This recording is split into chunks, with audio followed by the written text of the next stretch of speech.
Hello and welcome to a special video. As you can already tell, this isn't a gameplay video, but rather a repair guide.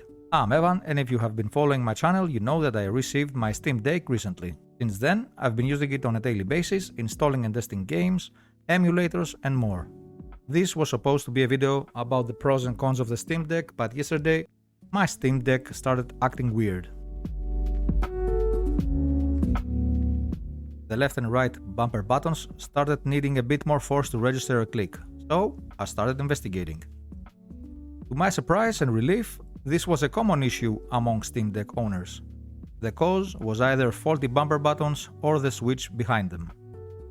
The most common solution was to RMA the device back to Valve if the switch was at fault and wait for a new unit to arrive. That meant a month or maybe more without my Steam Deck, which would be fine if I didn't have videos I wanted to share with you all.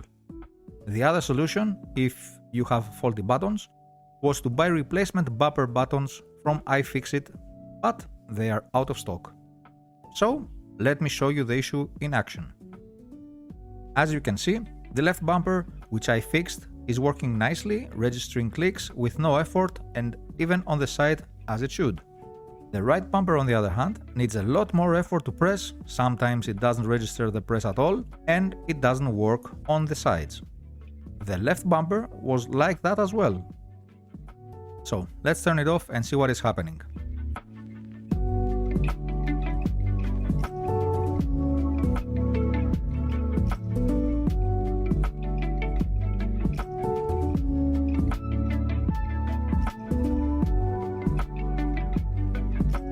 Now let me disconnect the power cable real quick.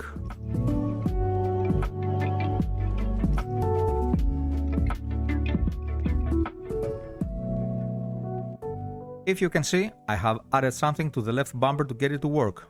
I'm going to show you what I did and how to fix the right bumper as well.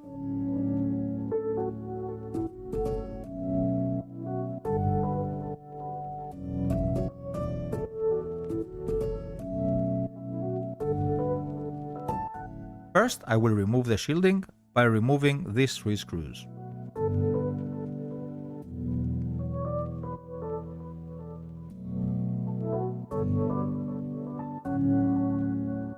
The battery is already unplugged, but in your case unplug it just to be on the safe side. Next, I will remove the right thumbstick. As you are watching the video, it's on the left side because the deck is turned over.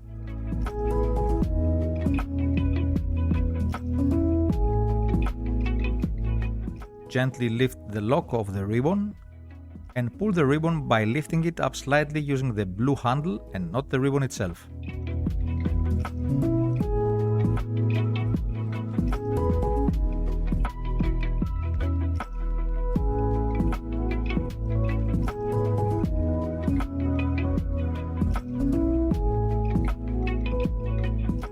Now the most tricky part of the whole process is removing the trigger button.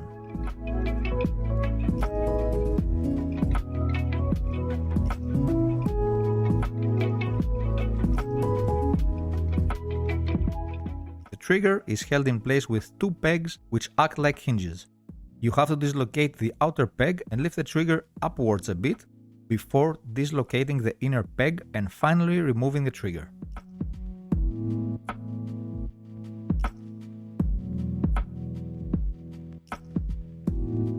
Be mindful not to lose the spring.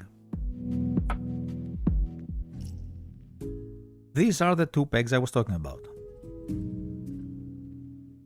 On the top side you can see where the bumper button meets the switch, and as you can see it doesn't press it as it should. To be honest, I have no idea what happened to them, but it seems that the tip of the plastic that extrudes from the bumper buttons managed to wear off within a week. As a result, the bumper button can hardly reach the switch, which is odd. Next, I will remove the right trigger bracket.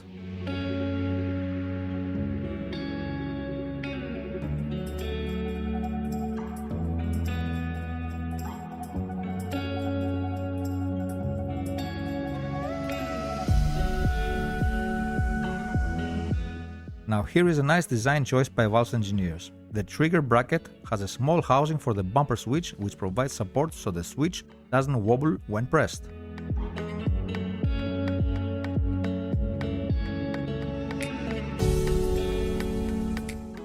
gently lift the locks of all the ribbons that are attached to the button board.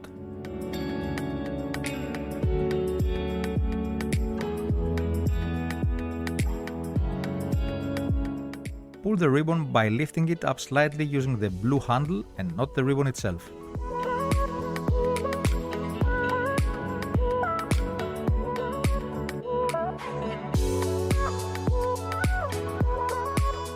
It is okay to use a magnifying glass to have a better view of what you're doing.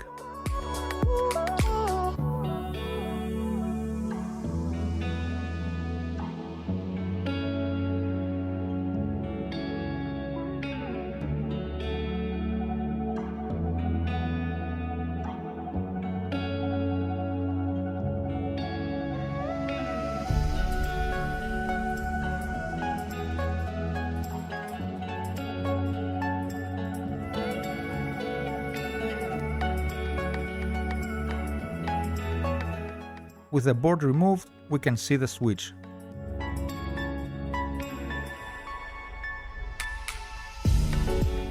That little blue thingy, which works fine if I press it with my finger.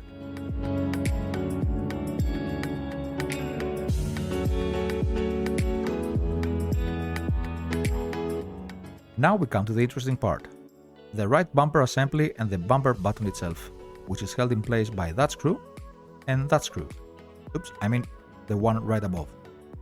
I tested both switches without the buttons on the deck and they worked just fine, which led me to believe it was not a switch issue, but rather the buttons themselves.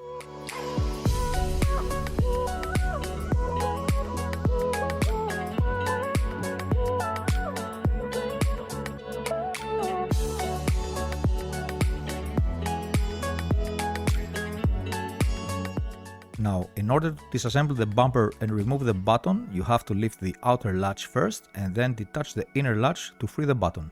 Be careful again not to lose the spring. This little square indent is where the spring goes, and this small rectangular hole serves as a guide for the button. The plastic fins that go in there are very thin, so be careful when you reassemble the button.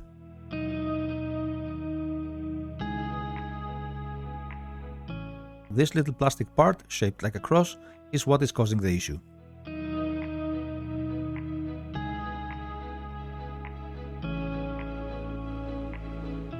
This is supposed to align with a switch and press it when you press the button.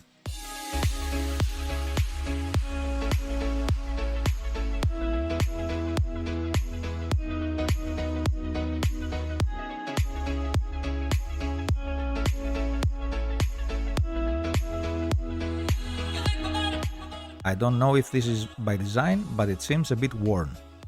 To attach or glue something on that would be a nightmare and not a very elegant fix. Instead, what I found works just fine without altering or damaging the plastic parts or the switch is a good old paperclip.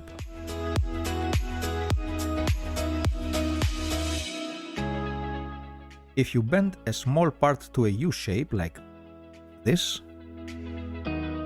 you can attach it to that cross-shaped plastic, adding just enough length so that the button can reach the switch once more. Don't know if you can see it, but the paperclip U-shaped wire is attached to the bumper button.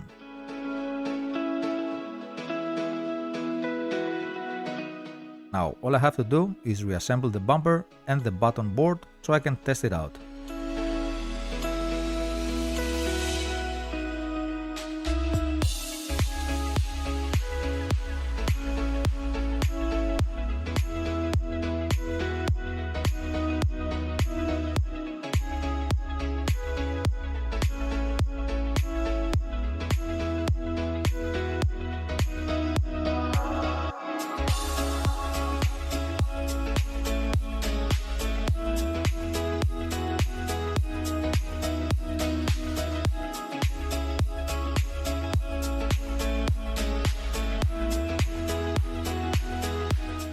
If the button board gives you a hard time fitting in place, it means that the added length to the button is too much. You may either have to use a thinner paper clip or shape the wire to a wider U at its peak. Or, if you have a file it at the top a bit and it should work just fine. Now screw the boards back in place, checking that the buttons work and carefully reattaching all the ribbons. Before screwing the trigger bracket in place, test the bumper button and see how it feels. It should have room for a bit of traveling and be a little bit clicky. It shouldn't feel stiff when pressed. If it does feel stiff, it's okay, remove the board again and fix the paperclip till it fits perfectly. Unfortunately, it is a trial and error process. For me, it took around 2 hours to find the perfect shape and thickness for the paperclip.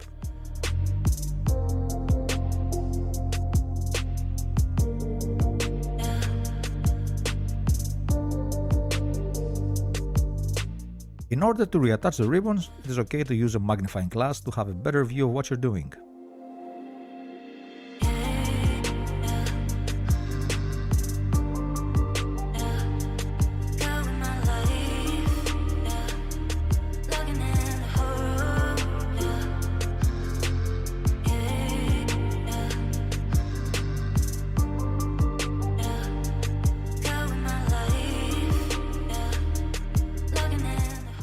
Well, it seems that I can't do that with my left hand, so I will flip the deck for a minute to reattach the ribbons.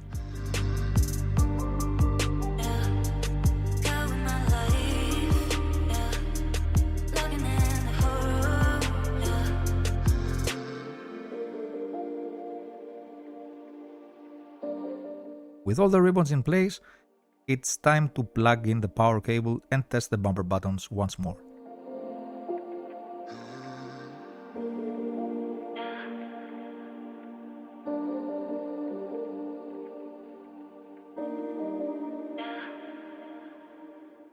While waiting for the deck to boot up, why don't you click on that like button, subscribe for more Steam Deck and gaming content, and hit that bell icon to receive notifications.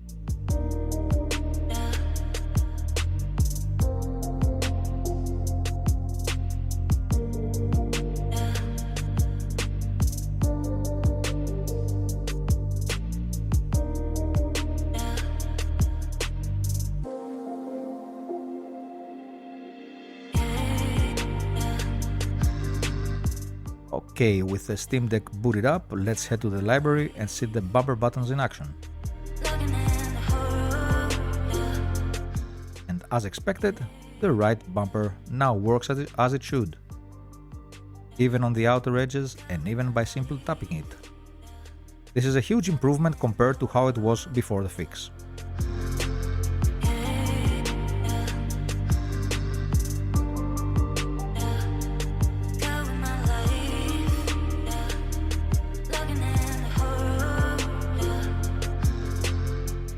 Since both bumpers work, I will just shut down the deck and fully reassemble it.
As before, the tricky part is putting the trigger buttons back.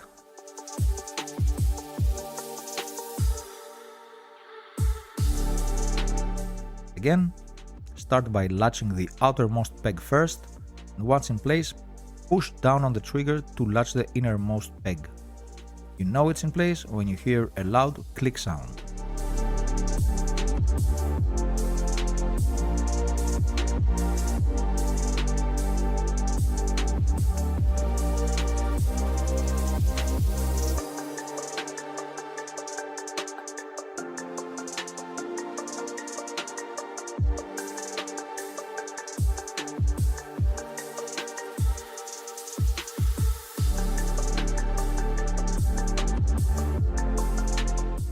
Before moving on, make sure they behave as they should.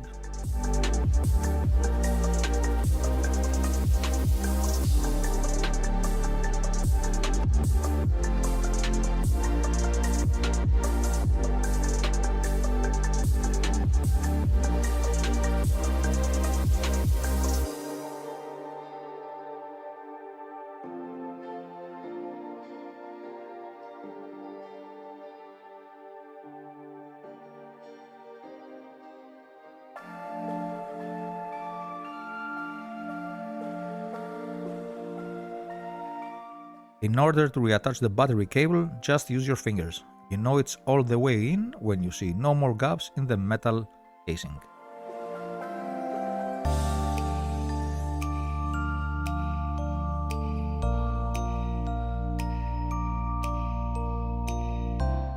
When you're about to place the shielding back, make sure to not pinch underneath the fan cables that run on the side there.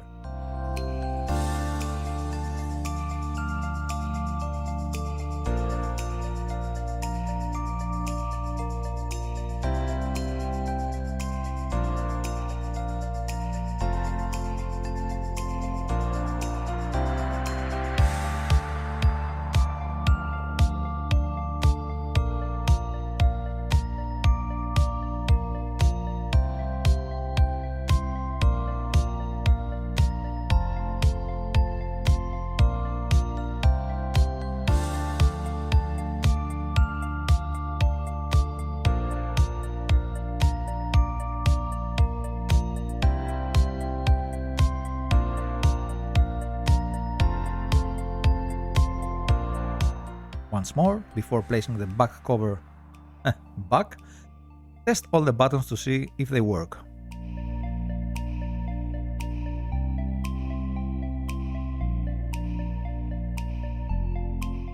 With the battery attached, we can now turn on the deck without the power cable.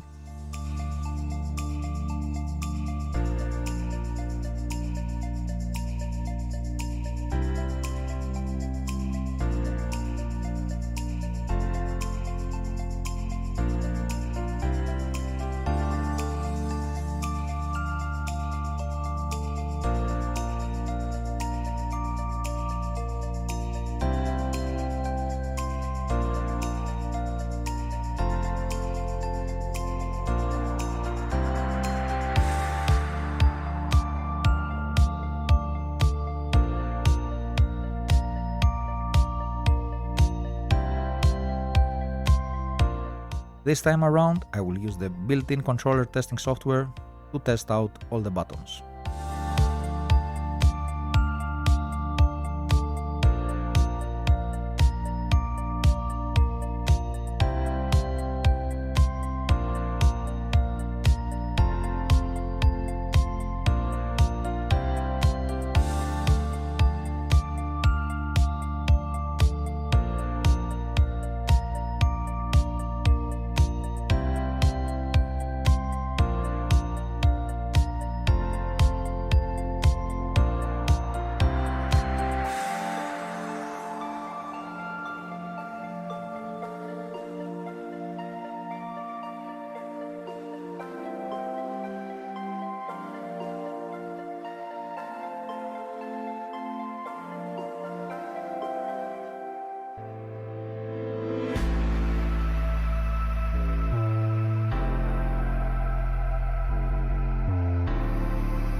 There we have it, all buttons work just fine.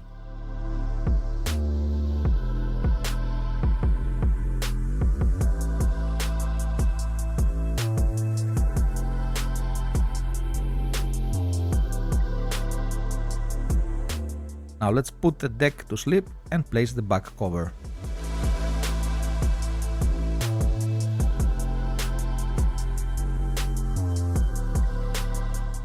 I found it easier to just attach the upper part first and then slowly and gently pressing the case around till it all clicks in place.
With that out of the way, let's test the buttons one last time, but this time in the desktop mode.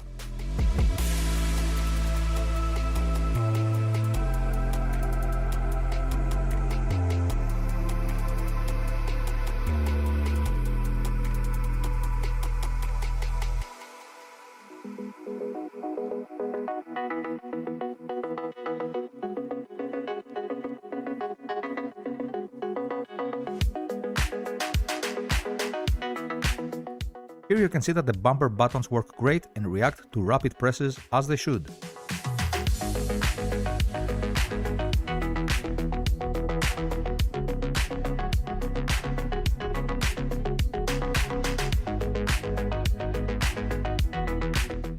And there you have it! Fixing the bumper buttons without the need to RMA your device or purchase replacement buttons. As a bonus for watching till the end, I brought along an old friend, just for a size comparison, since it's the only other portable console I can remember that is so big. The good old Atari Lynx 2nd edition. Hope you liked this video. If it helped even one Steam Deck owner to save their bumper buttons, it will be worth it. As always, please like and subscribe and stay tuned for more Steam Deck videos. I'm Evan, and until next time, take care.